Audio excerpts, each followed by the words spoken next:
Now that we've talked about some graphs of quadratics and some important parts of those graphs, we're going to be talking about analyzing graphs in terms of application problems. So when you're analyzing graphs of quadratics, you want to make sure you read carefully what the x and the y variables stand for. Now the vertex is always a max or a min, so anytime you see the word what is the maximum or what is the minimum, you will probably want to look for the vertex.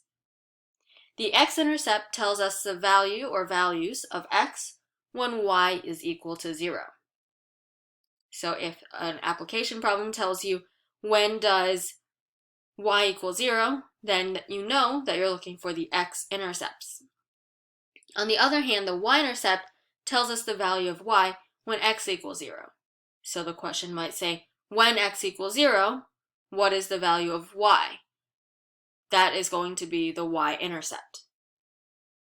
All right, let's take a look at the first example. A dog trainer will use 320 feet of fence to create a rectangular training field. The graph below displays the relationship between the length in feet of the training field and the area in square feet of the training field. Part A. What is the length of the training field that would give the maximum area? You see the word maximum there, and that should ring a bell. We're looking at the vertex probably. So the maximum area, you'll notice here in the graph that the area is along the y-axis. That's your y variable. So the maximum area is going to be given at this point, the vertex right here. Now, is it asking what the maximum area is? No, it's asking what is the length of the training field that's along the x-axis there that would give you the maximum area. In this case, a length of the training field being 80 would give the maximum area. So be very careful when you're reading these questions that you know what it's actually asking for. All right, part B. What is the maximum area? So now you're being asked what's the value of y at that vertex. So in this case, we can see along the y-axis, this lines up with 6,400, so that would be 6,400 square feet. All right, part C. What are the lengths of the field that would give the training field an area of 0?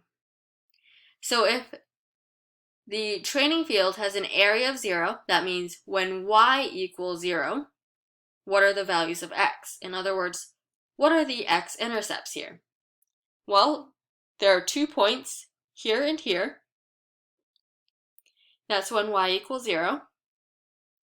And it's asking what are the lengths of the field. So if the training field has a length of 0, or if it has a length of 160, then we would have an area of 0.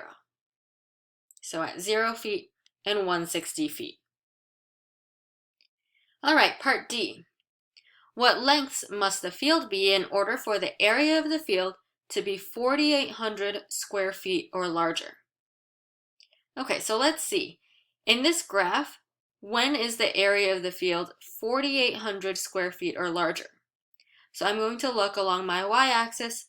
I find 4,800, and I want to focus on the part of the graph that is either at 4,800 or higher. So from here to here, this whole section here. Now this is asking what length the field has to be in order to have this area. So it looks like as long as the length of the training field is between 40 and 120, including those, then we will have an area of 4,800 or higher. All right, let's look at another example. A ball is thrown up in the air. The graph below shows the relationship between the height of the ball in feet and the time in seconds.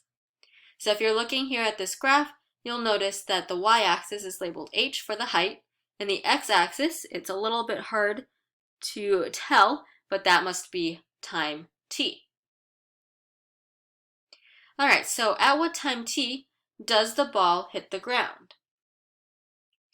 Well, what height is the ball when it hits the ground? The ball, when it's at the ground, is going to be at a height of 0. So in other words, when is the height equal to 0? Well, the height is equal to 0 at this point right here. We know there's one other point, but the time t there is negative.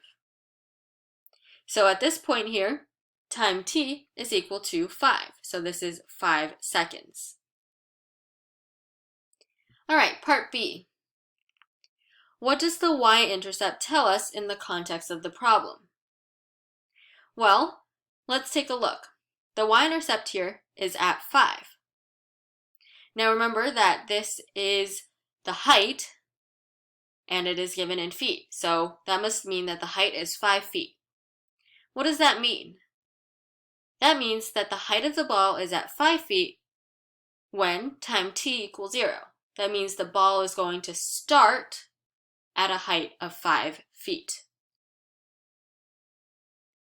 All right, part C. What is the maximum height of the ball? What point gives us this information? All right, the maximum height of the ball, so what is the highest value of h? It looks like it would be this point here on the graph, which we know is the vertex. So the maximum height of the ball, it looks like this is going to be at 9. So the maximum height of the ball is 9 feet. And then what point gives us this information? That is the vertex that's giving us this information. All right, part D. At what time does the ball reach a maximum height? Now we already know it reaches a maximum height of 9 feet.